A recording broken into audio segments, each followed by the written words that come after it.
Mag-iimbestiga ang Quezon City LGU matapos mahuli ang isang tauhan sa City Hall na fixer umano ng mga papeles na peke pa. Ang isang nabiktima niya nawala ng milyon-milyong piso. Nakatutok si Katrina Son, exclusive. Tinawagan po kami. Para po kaming may himatay, hindi. Kasi po, niloan lang po kasi namin yung mga binayad po sa kanya.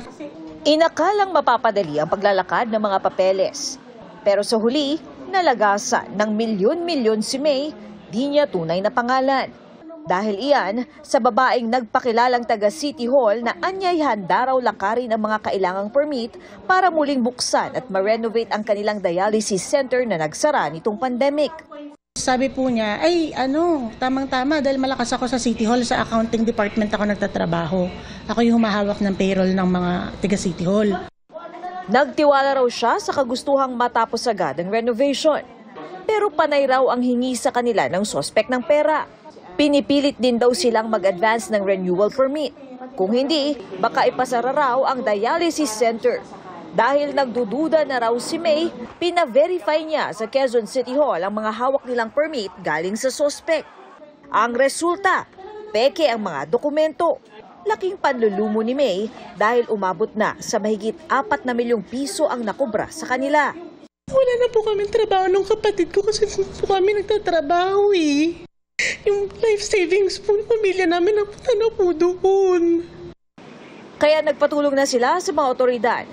Sa isang fast food restaurant sa Quezon City, doon kinatagpo ang babaeng sospek. Inabutan siya ng brown envelope na ang laman, marked money na nasa 800,000 pesos. Umalis saglit ang babaeng inabutan ng sobre, pero pagbalik, nilapitan siya at hinuli ng mga operatiba.